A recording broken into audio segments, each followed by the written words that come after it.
నా భార్య పట్టబడుతుంది నా భార్య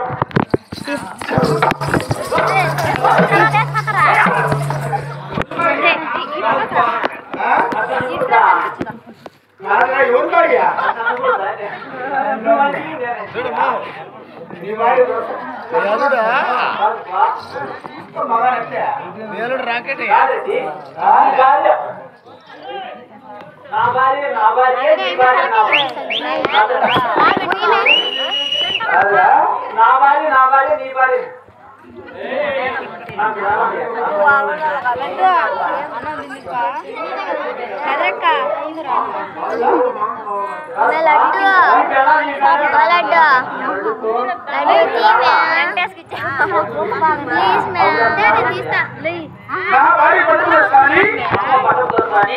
ముప్పై మంది జీతగాళ్ళు 66 మంది కూలి వాళ్ళు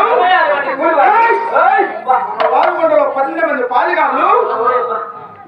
సురక్షేమంగా ఉన్నారా అంటున్నా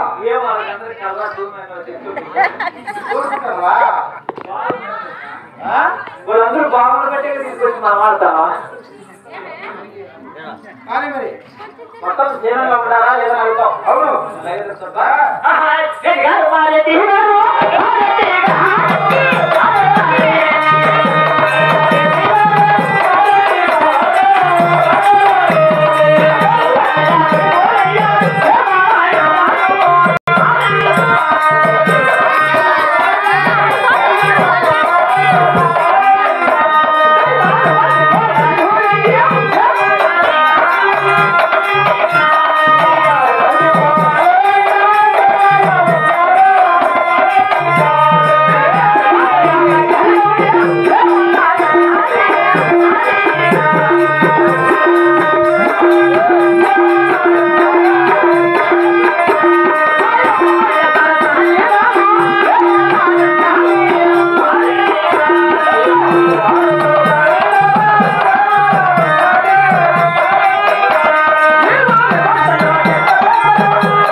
ఎంతమంది సభలో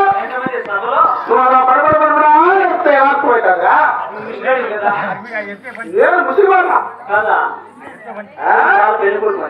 వాళ్ళు కూడా 7 మంది కుమారుడు పుట్టంగా 6 కోడాడుగా ఏ ముస్లివాడా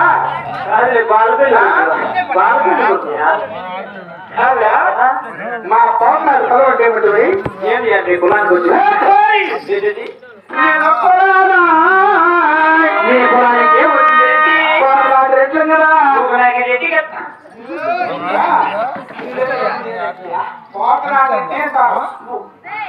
కదా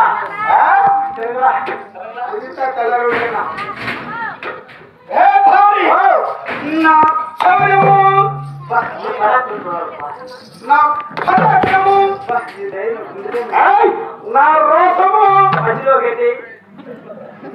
తప్పాయి కూడా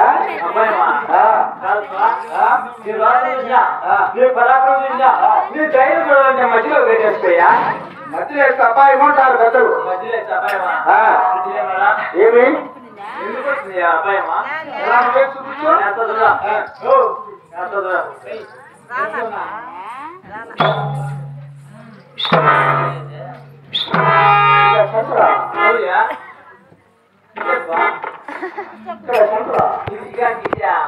మధ్యలో ఎక్కడ చూపిస్తున్నా నేను ఇక్కడ చూపించిన ఎప్పుడు చూసి అది ఏంటి ఏం రెట్లంటే కాప పుట్టంగా కలిపి గిడంగా కాపే కాప మీదమా కాపే కైపురిచ్చము మేము ఏది చేసినా మా చెయ్యి పైన ఉండాలా ఏదో వచ్చే దిగ ఉండాలి మా పాప నాకు బలం అంటే అలాంటి అవునా అవునా అవును ఏరా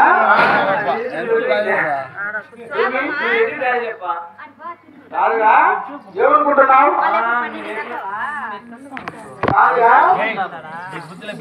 నాయనగారు మా నాయనగారు జీతం చేస్తున్నారు మీ నాయన వచ్చి నా కాదు నీ జీతాన్ని ఉంటున్నాడు ఇంకా రెండో పని తెలియదా ఏమనిపిస్తుంది నువ్వు రెడ్డి కాదనుకుంటాను ఏందా మాకేం తక్కువ మీ మాదిరి మేము రెడ్డి చెప్పుకుంటామా వాళ్ళు ఏం తక్కువ మీ మాదిరి రెడ్డి చెప్పుకుంటాం మేము కాదుగా నువ్వు తోటివాడు వాడు నా ఇంటికి జీతానికి వచ్చినవాడు ఏమో చెప్తావు జీతగాడనగా నువ్వు రెడ్డి అలా చెప్పు రెడ్డినే ఇంతవరకు ఎవరిని పట్టి నేను రెడ్డి అనుకోవాలా ఇప్పుడు నీ మాటలు ఎట్లా రెడ్డి అనిపిస్తాను ఇంతవరకు అనుకోరా ఎందుకు అనుకుంటావు రోజు 3 కోట్లు తీసుకు కూడు కట్టలేకంటే కదా అలవాటు సరిగా ఉంటాయి కదా నా అలవాటు సరిగా నీ అలవాటు బాగుంది మన వాళ్ళు కూడా మన రామరాజు ఒకటి కదా రెడ్డి నా 7 మంది కుమారులు జాతకాలు ఎలా చేస్తున్నారు దత్త కుమారుడు ఏం సాట్లు చేస్తున్నాడు గోవిందరెడ్డి కూలి వాళ్ళు ఏం చేస్తున్నారు జీతగాళ్ళు ఏం చేస్తున్నారు ఆ రామరత్న పుట్టకాడికి పోయి శాతాలు విచారించుకోరా 7 మంది కుమారుడు అవునా నీకేనా ఏం నీకా నీకు కూడా ఉంటారా?